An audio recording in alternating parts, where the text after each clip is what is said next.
এই মুহূর্তে আমি এখন অবস্থান করতেছি খুলনা বাগেরহাট। ষাট গম্বুজ মসজিদের ভিতরে আমি এখনও প্রবেশ করি নাই। এটা ছিল রাস্তা থেকে আমি একটু ভিডিও ধারণ করতেছি বাহির থেকে কেমন দেখা যায়। খুলনা বিভাগে ঢোকার পর থেকেই আমি একটা জিনিস খুব ভালোভাবে লক্ষ্য করলাম, এইখানে অনেক বেশি খেজুর গাছ। বিষয়টা কিন্তু আমার কাছে খুবই ভালো লাগছে। হ্যালো সবাইকে, ভাল লাগছে এই চ্যানেলে স্বাগতম। আজকে আমি আপনাদেরকে নিয়ে চলে আসছি ষাট গম্বুজ মসজিদ দেখতে। তো চলুন কথা না বাড়িয়ে ভিতরে প্রবেশ করা যাক, আসুন।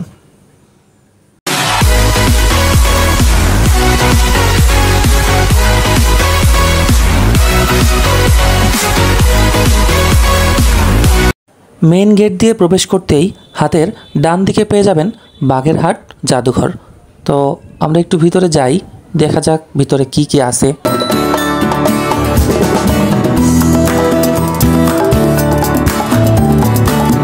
জাদুঘরের ভিতরে ঢুকে আপনি ষাট গম্বুজ মসজিদের চারিপাশের যে একটা ম্যাপ, সে ছোট্ট করে একটা ম্যাপ দেখতে পারবেন। এছাড়াও জাদুঘরের ভিতরে অনেক পুরনো মাটির নিদর্শনগুলো দেখতে পারবেন, যেমন বাটি, প্লেট, কলস, এসবের বয়স নাকি প্রায় কয়েকশো বছর। এই যে দেখছেন, এটি একটি কুমিরের দেহাবশেষ। এটির নাম কালাপাহাড়। এই কুমিরটি আগে খানজাহান আলী মাজারের যে পুকুরটি ছিল সেখানে বাস করত। মেন গেট দিয়ে প্রবেশ করেই হাতের বাম পাশে এই জায়গাটা দেখতে পারবেন। এখানে অনেক সুন্দর বাচ্চাদের খেলার জায়গা আছে। তাছাড়া এখানে অনেক সুন্দর একটা রাস্তা আছে ছবি তোলার মতো।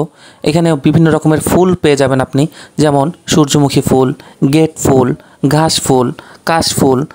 এছাড়াও এই সুন্দর রাস্তা দিয়ে হাঁটতে থাকলে এরকম সুন্দর একটি ঘাসের ঘর দেখতে পারবেন। এই যে সামনে দিয়ে হেঁটে আসতেছেন সুদর্শন পুরুষ খালেদ ভাই। কি খালেদ ভাই?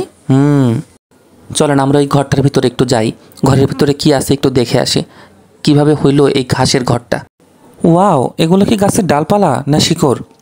যাই হোক, আমার কাছে মনে হচ্ছে নুডলসের মতো দেখতে। লাল জিনিস দেখে একটা গান মনে পড়ে গেল, ওরে লাল বন্ধু নীল বন্ধু নীলা বন্ধু রে, তোরে কোন নামে ডাকলে মোরে ভালোবাসবি রে। তো এই হলো ষাট গম্বুজ মসজিদের ভিতরের পরিবেশ। ভিতরের পরিবেশ সত্যি অনেক সুন্দর, অনেক সুন্দর।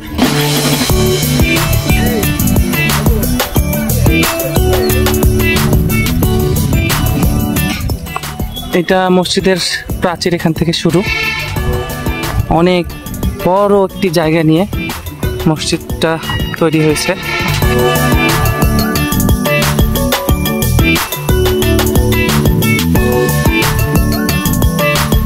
তো এই হচ্ছে এখানকার পরিবেশ, এই জায়গার সৌন্দর্য।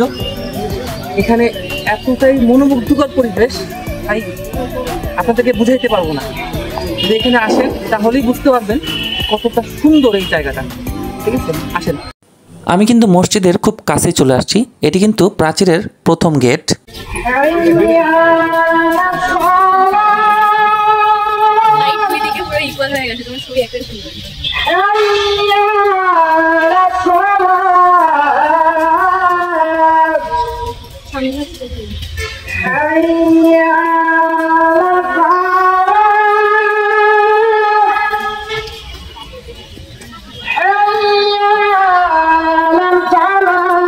মাশাআল্লাহ, আল্লাহ পাক আমাকে এই ষাট গম্বুজ মসজিদ দেখার তৌফিক দান করেছেন। এই জন্য আমি আল্লাহর কাছে লাখো কোটি শুকরিয়া আদায় করি, আলহামদুলিল্লাহ। আল্লাহ পাকের ইচ্ছায় এই ষাট গম্বুজ মসজিদটি যার মাধ্যমে নির্মাণ হয়েছে তিনি ছিলেন হজরত খানজাহান আলী রাদিয়াল্লাহু তাআলা আনহু। লোকমুখে শোনা যায় এই মসজিদটি নির্মাণ হয়েছিল প্রায় 600 বছর আগে। আমি তার জন্য মন থেকে দোয়া করি আল্লাহ পাক যেন তার উত্তম বদলা দান করে। আমি মসজিদের ভিতরের কোনো অংশ ভিডিও করিনি, তার কারণ আমি আপনাদেরকে বলতে চাই, যারা এখনও এখানে আসেন নাই, ষাট গম্বুজ মসজিদ পরিদর্শন করেন নাই, তারা একবার হলেও এখানে আসেন আর মসজিদের ভিতরে নামাজ পড়ে মসজিদের ভিতরটা পরিদর্শন করেন।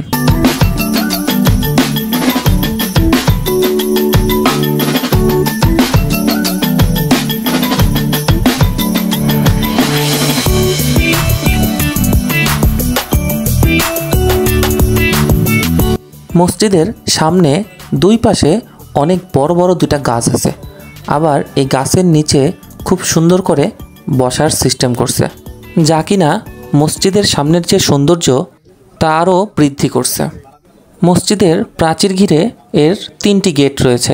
একটি হলো মসজিদের সামন পাশে, আরেকটি মসজিদ থেকে ডান পাশে, আরেকটি হলো মসজিদের পিছন সাইডে।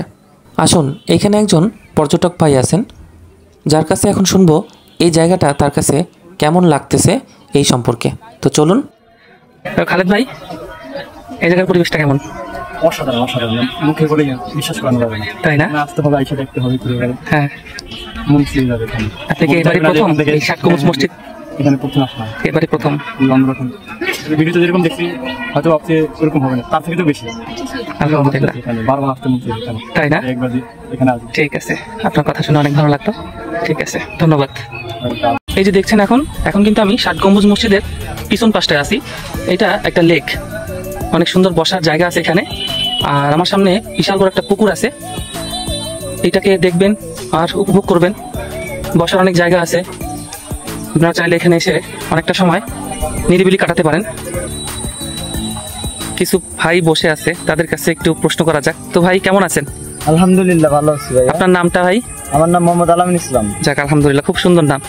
আপনি এখানে কি এবারই প্রথম? জি, প্রথম। যাক, খুব ভালো। আপনার কেমন লাগতেছে এই জায়গাটা?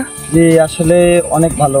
আর দ্বিতীয়ত কথা, আল্লাহর ঘর বলতেই সুন্দর। সুন্দর, এটা কেউ নিন্দা করতে পারবে না। হ্যাঁ। তো পরিশেষে বলতে চাই যে আসলে মনটা অনেক ভালো হয়ে গেছে। যাক, আলহামদুলিল্লাহ, খুব সুন্দর কথা বলছেন। আপনাকে অনেক অনেক ধন্যবাদ।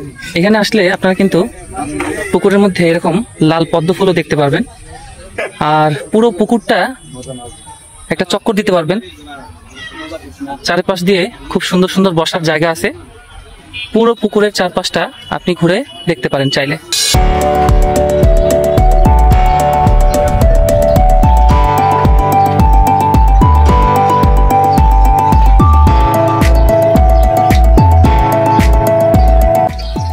এই যে দেখছেন, এরকম সুন্দর সুন্দর ঘর পেয়ে যাবেন বসার জন্য। এরকম সুন্দর ছাউনি ঘর, দেখতেও যেমন সুন্দর, বসার জায়গাটা অনেক সুন্দর। আর এখান থেকে প্রকৃতিটা দেখতে আরো বেশি সুন্দর।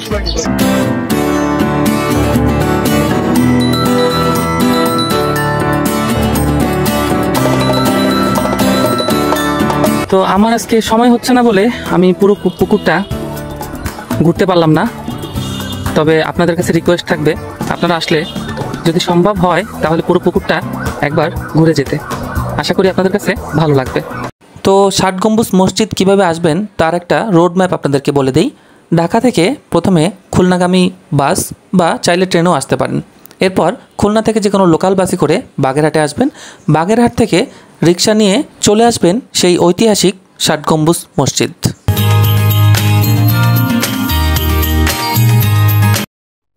তো এই ছিল আজকের ষাট গম্বুজ মসজিদের ভিতরের পরিবেশ ও সৌন্দর্য। আমি আমার চোখে আপনাদেরকে কতটুকু দেখাতে পারছি আমি জানি না, তবে এতটুকু আপনাদের কাছে বিনীত অনুরোধ করে বলবো আমি, আপনারা একবার হইলেও এই জায়গাটা একবার পরিদর্শন করে যান, দেখবেন আপনাদের মন অনেক ভালো হয়ে যাবে। সত্যিকার অর্থে এই জায়গাটা আসলে অনেক অনেক বেশি সুন্দর। আপনারা নিজ চোখে না দেখলে এটা বুঝবেন না। আমার ভিডিও যদি আপনাদের কাছে ভালো লাগে থাকে তাহলে অবশ্যই অবশ্যই আমার চ্যানেলটি সাবস্ক্রাইব করে আমার সাথে থাকুন। আর হ্যাঁ, লাইক কমেন্ট শেয়ার করতে কিন্তু ভুলবেন না। সবাই ভালো থাকবেন, সুস্থ থাকবেন। আল্লাহ হাফেজ।